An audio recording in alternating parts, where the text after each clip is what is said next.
पहलगाम में हुए खतरनाक आतंकी हमले के पीछे आतंकियों ने भारत में बैन चीनी मैसेजिंग ऐप्स और एक सैटेलाइट फोन का इस्तेमाल किया।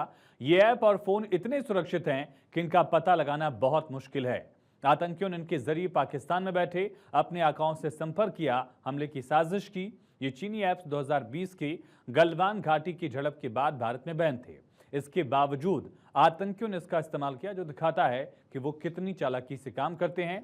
सैटेलाइट फोन भी मिलिट्री लेवल का था, जिसे ट्रैक करना लगभग नामुमकिन है। एनआईए मामले की जांच कर रही है, खुलासा करने में जुटी है।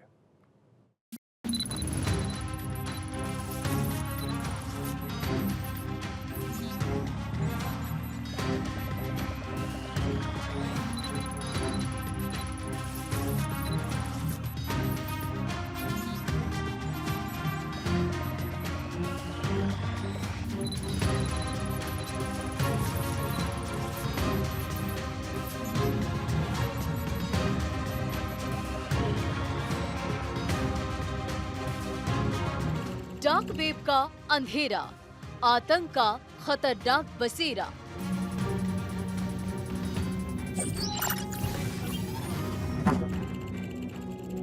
आतंक का डिजिटल खेल होगा फेल। आतंक का डिजिटल धमाका, जल्द पकड़े जाएंगे आका। पहलगाम में हुए आतंकी तांडव का डिजिटल निशान पाकिस्तान के गहरे राज खोल रहा है। जैसे 26/11 को अंजाम दिया गया था, ठीक वैसे ही पाकिस्तान ने पहलगाम में हुए टूरिस्ट के साथ जो खून से सनी साजिश को रचा है, उसके डिजिटल रिमोट पाकिस्तान के हाथ में था।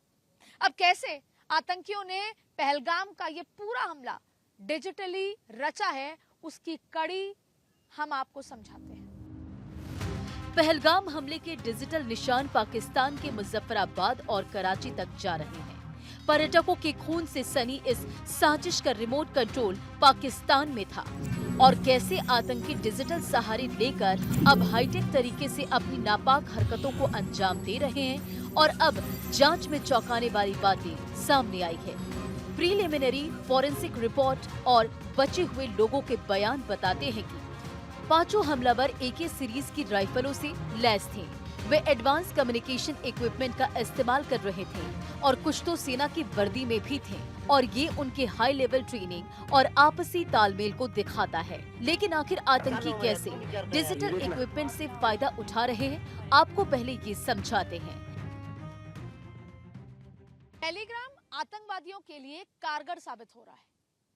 टेलीग्राम के एंड टू एंड एन्क्रिप्शन और साथ में सेल्फ डिस्ट्रैक्टिंग मैसेजेस जैसी जो फैसिलिटीज हैं, वो आतंकवादियों को गुप्त संचार करने में मदद करती हैं।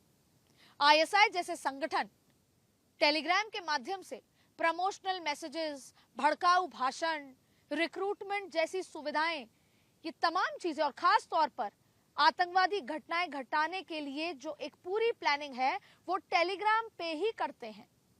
और इसी की सुविधा के साथ वो पूरा प्लान करते हैं, अलग अलग चैनल्स बनते हैं, अलग अलग मैसेजेस होते हैं, और इसी के माध्यम से अपने काम को अंजाम देते हैं। टेलीग्राम एक ऐसा ऐप है जो चैट को बहुत सुरक्षित रखता है, लेकिन यही खूबी इसे आतंकवादियों का पसंदीदा बनाती है। टेलीग्राम और आतंकवाद, इस ऐप में मैसेज अपने आप डिलीट हो सकते हैं और कोई भी बिना नाम पता बताए अकाउंट बना सकता है। आतंकवादी संगठन जैसे ISIS टेलीग्राम पर अपने ग्रुप बनाते हैं, प्रचार करते हैं, नए लोगों को भर्ती करते हैं और हमलों की योजना बनाते हैं। 2015 में पेरिस हमले के बाद टेलीग्राम ने कई खतरनाक ग्रुप बंद किए, लेकिन इसकी सख्त गोपनीयता की वजह से इसे पूरी तरह रोकना मुश्किल है। ये ऐप आतंकवादियों को छिपने की आजादी देता है, जो इसे खतरनाक बनाता है। आतंकवाद का दूसरा डिजिटल हथियार है dark web. Dark web internet का वो हिस्सा है जो सर्च इंजन में रीचेबल नहीं होता। इसीलिए ये आतंकवाद के लिए एक सेफ शेल्टर है। यहीं पर हथियार खरीदना, रिक्रूटमेंट करना जैसे काम यहाँ पर किए जाते हैं।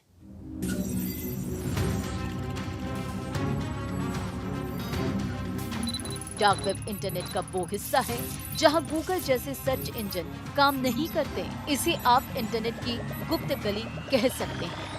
आतंकवादी यहां हथियार खरीदते हैं, खतरनाक वीडियो शेयर करते हैं और लोगों को अपने संगठन में शामिल करते हैं। डार्क वेब पर टोर जैसे ब्राउजर का इस्तेमाल होता है जिसे कोई ट्रैक नहीं कर सकता कि कौन क्या कर रहा है। 2018 में पता चला था कि ISIS डार्क वेब पर अपने प्रचार के लिंक डालता है। ये तकनीक आतंकवादियों को पुलिस और सरकार की नजरों से बचने में मदद करती है, जिससे ये सारी दुनिया के लिए एक बड़ी समस्या बन गया है। अब व्हाट्सएप जो हम आम जिंदगी में यूज करते हैं, रोजमर्रा की जिंदगी में आप और हम व्हाट्सएप का इस्तेमाल बेहद करते हैं। फोन करें ना करें, आधा कम्युनिकेशन व्हाट्सएप से होता है। तो आतंकवादी भी इसी व्हाट्सएप का इस्तेमाल गलत चीजों के लिए करते हैं, व्हाट्सएप का मिसयूज करते हैं। इसके कुछ फीचर्स हैं, जैसे एंड टू एंड एनक्रिप्शन हुआ, साथ में बड़े ग्रुप्स बनाने की जो इसकी कैपेसिटी है, क्षमता है, वो व्हाट्सएप को बहुत अट्रैक्टिव बनाती है उनके काम के लिए। यानी आतंकवादी व्हाट्सएप का इस्तेमाल इसलिए करते हैं कि वो बड़े ग्रुप्स बना सकें, कम्युनिकेशन हो, एंड टू एंड एनक्रिप्शन हो, और यही फीचर आतंकवादियों के लिए व्हाट्सएप को अट्रैक्टिव बनाता है। व्हाट्सएप तो हम सब इस्तेमाल करते हैं, लेकिन आतंकवादी भी इसका गलत फायदा उठाते हैं। इसकी सिक्योरिटी और बड़े ग्रुप बनाने की सुविधा इसे उनके लिए आसान बनाती है। व्हाट्सएप हमारा ऐप, उनका हथियार। लंदन ब्रिज हमले में हमलावर ने व्हाट्सएप पर मैसेज भेजकर अपनी योजना बनाई थी। आतंकवादी व्हाट्सएप पर भड़काऊ वीडियो और झूठी बातें फैलाकर युवाओं को गुमराह करते हैं। व्हाट्सएप ने वायरल मैसेज को रोकने की कोशिश की है, लेकिन पूरी तरह रोकना अभी भी मुश्किल है। ये वो ऐप है जो हमारी जिंदगी को जोड़ता है, लेकिन गलत हाथों में ये खतरनाक हथियार बन जाता है। और जो सबसे मजबूत हथियार है आतंकियों के लिए, वो है सैटेलाइट फोन। सैटेलाइट फोन जैसे आतंकियों के लिए सबसे इंपॉर्टेंट इक्विपमेंट की तरह है। जिन इलाकों में नेटवर्क नहीं आता, मोबाइल नेटवर्क नहीं आते, वहां पर सैटेलाइट फोन बहुत मददगार साबित होते हैं। और खासकर गवर्नमेंट सर्वेलेंस से बचने के लिए सैटेलाइट फोन बेहतर तरीके से काम करते हैं और उसी के माध्यम से आतंकवादी ऐसी घटनाओं को अंजाम दे पाते हैं, अपने आकाओं से संपर्क में रहते हैं। और आपको बता दें कि पहलगाम अटैक में भी आतंकवादियों ने सैटेलाइट फोन का इस्तेमाल किया और उसी के इस्तेमाल से उन्होंने ये साजिश को अंजाम दिया। सैटेलाइट फोन ऐसे फोन हैं जो बिना मोबाइल नेटवर्क के काम करते हैं। आतंकवादी इनका इस्तेमाल उन इलाकों में करते हैं जहां सिग्नल नहीं होता। इन फोनों को ट्रैक करना बहुत मुश्किल है, इसलिए ये आतंकवादियों के लिए बड़ा हथियार है। दूसरी तरफ पाकिस्तान में अवैध सिम कार्ड का जाल भी एक बड़ी समस्या है। ये सिम कार्ड बिना किसी पहचान के बिकते हैं और आतंकवादी इनसे बात करते हैं। 2014 में पाकिस्तान ने फर्जी सिम पर रोक लगाने की कोशिश की, लेकिन आज भी ये सिम आसानी से मिल जाते हैं। ये दोनों चीजें आतंकवादियों को गुप्त बातचीत करने में मदद करती हैं। आतंकवाद से डिजिटल चुनौतियां आज भारत के लिए एक बड़ा खतरा बन चुकी है। Telegram, dark web, WhatsApp, satellite phone और अवैध सिम कार्ड जैसे इक्विपमेंट आतंकवादियों को छिपने और साजिश रचने में मदद करते हैं। इसे रोकने के लिए हमें बेहतर तकनीक, दुनिया भर में सहयोग और जागरूकता की जरूरत है। अकेले सरकार इस आतंक से पार नहीं पा सकती। हम सबको मिलकर अपनी डिजिटल दुनिया को सुरक्षित करना होगा। सूत्रों के मुताबिक सुरक्षा बलों ने पिछले 5 दिनों में अलग अलग जगहों पर पहलगाम हमले को अंजाम देने वाले आतंकियों को कम से कम 4 बार ढूंढा।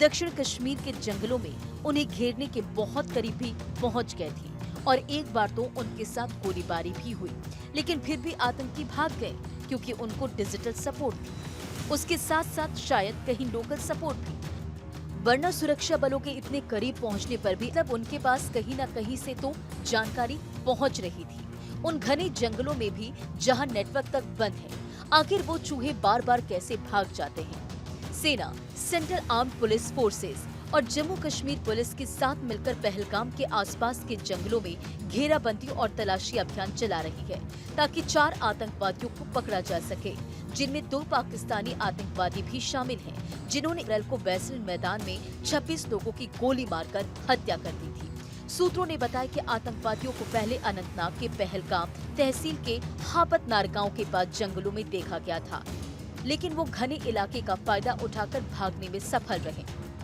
हमारी जानकारी के मुताबिक जो ये जबरदस्त सर्च ऑपरेशन चल रहा है दक्षिण कश्मीर में, वही इलाका जहां पर पहलगाम का हमला हुआ, उन्हीं जंगलों में लगातार 5 दिन से जो कमांडोज हैं, सैनिक हैं, उनके सर्च ऑपरेशन में कम से कम 3 से 4 बार ऐसा मौका आया जब वो चारों आतंकी नजर आए। और सर्च ऑपरेशन के दौरान ऐसे कई बार ऐसा मोमेंट आया जब वो पकड़े ही जाने वाले थे, लेकिन घने जंगल होने के चलते वो भाग गए। एक बार तो ये भी मौका था जब दोनों के बीच में फायरिंग हुई, सेना और आतंकवादियों के बीच में फायरिंग चली, लेकिन ये घने जंगल डेंस इलाका होने के चलते वो भाग गए। और अधिकारी इस बात का दावा कर रहे हैं कि जिस तरीके से वो कई बार हाथ लगे हैं, जल्दी ऐसा होगा कि उनको मार गिराया जाएगा या उनको पकड़ लिया जाएगा। लेकिन इस पूरे घटनाक्रम को बताने के पीछे का उद्देश्य ये था कि ये साफ साफ नजर आ रहा है कि सैटेलाइट फोन के माध्यम से वो बार बार भाग निकलते हैं। प्रधानमंत्री नरेंद्र मोदी ने आतंकवादियों और उनके आकाओं को कड़ी चेतावनी दी है कि भारत आतंकवादी और उनके समर्थकों की पहचान करेगा, उनका पीछा करेगा और उन्हें सजा देगा। आतंकियों का धरती के अंत तक पीछा करेंगे। भारत की आत्मा को आतंकवाद से कभी नहीं तोड़ा जा सकता। आतंकियों को बिना सजा नहीं छोड़ा जाएगा।